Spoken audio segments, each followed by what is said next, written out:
Hazreti Pir, umuru hayriyenin muzir manileri olur. Şeytanlar bu hizmetin hadimleriyle çok uğraşırlar diyor. Şeytan derken sadece cinni şeytanlara hamletmemek lazım. İnsanlar arasında şeytanın borazanı, düdüğü, kavalı, neyi olan bir sürü sergerdan vardır. Şeytan kendi hesabına, kendi düşüncelerini, hazırladığı senaryoyu bazen o figürlere oynatabilir. Senaryo şeytana aittir. Oynayan da onun aveneleridir. Hempalarıdır. Güdümünde olan insanlardır. Ve doğrunun çok düşmanı olur. Şeytanlar onlarla çok uğraşırlar. Bunun bir realite olarak bilinmesinde yarar var. Hususiyle bazı fırtınalı dönemlerde onun çelmesine gelmemek için, Allah'ın izniyle ayakta durup devrilmemek için sarılması gerekli olan şeye çok sağlam sarılmak lazım. Sanki şiddetli fırtınaları hesap ediyor gibi ağaçlar, fırtınalar karşısında devrilmemek için habire yerin derinliklerine kök salarlar. Hemen devrilmeyelim, asarı bergüzidemizi heba etmeyelim. Meyvelerimiz vardır, çiçeklerimiz vardır, Allah'ın lütfu. Bağrımızda barınan kuşlar vardır, gölgemize sığınan insanlar vardır. Ve bütün bunların hatırına devrilmemek için elden gelen her şey yapılmalı derler. Devrilmemek için insan imanı kamile çok sağlam sarılması lazım. Amelde derinleşmeye kendisini vermesi lazım. Kendinden bir isteniyorsa 10 yapmak suretiyle daha deyip bir çiviyle tutabileceği şeye 10 tane çivi çakmak lazım. Devrilme endişesini içinde taşımayan insanlar hiç farkına varmadıkları yerde devriliverirler. Sonra da bağışlayın halk ifadesi, aval aval döner kendisine bakar. Nasıl oldu da devrildim? Evet, çiviler sağlam çakılmamıştı.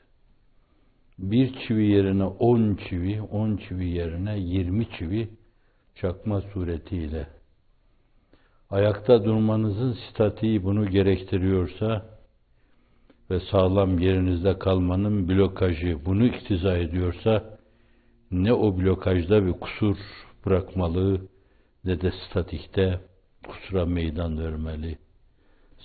Sağlam bir zemine oturmalı Allah'ın izni inayetiyle ve sarsılmamalı. Muhalif rüzgarlar esebilir. Çok defa insanları önüne katıp savurabilir. Karakter bakımından zayıf insanlar, belli çıkarlar, belli menfaatler mülahazasında hep savrulabilirler. Çok vesilelerle farklı mülahazalara bağlı olarak ifade edildiği gibi, bazen makam savrulması yaşayabilirler. Bazen çıkar savrulması yaşayabilirler. Bazen takdir savrulması yaşayabilirler.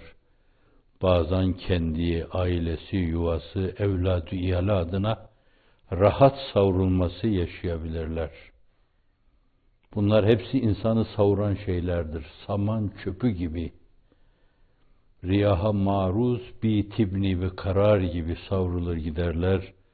Nereye düşecekleri, nerede çürüyecekleri, nasıl bir densizliğe maruz kalacakları, nasıl ayaklar altında çiğnenecekleri bilinemez.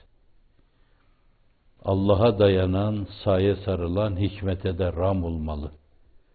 Ayağını sağlam, kalbinin ve ruhunun dediği, daha doğrusu bunlara hükmeden Allah'ın dediği şeye çok sağlam basmalı. Devrilmemek için Allah'ın emirlerine sımsıkı sarılmalı. Fırtınalar hiçbir zaman dinmemiştir. Kan seylapları hiçbir zaman durmamıştır. İnsanların köpüren nefretleri ve kinleri hiçbir zaman dinle bilmemiştir. Bazen bir tirandan gelebilir, bazen bir firavundan gelebilir, bazen bir Nemrut'tan gelebilir, bazen bir Sezar'dan gelebilir, bazen de yanınızda sizinle beraber namaz kılan birisinden gelebilir. Aynı namazı kıldığınız halde namazın içinde bir çelme yiyebilirsiniz. Bütün bunlar karşısında duygu, düşünce açısından sarsılmamak için Allah'ın ipine sımsıkı sarılmak lazım. Meselenin bir yanı bu.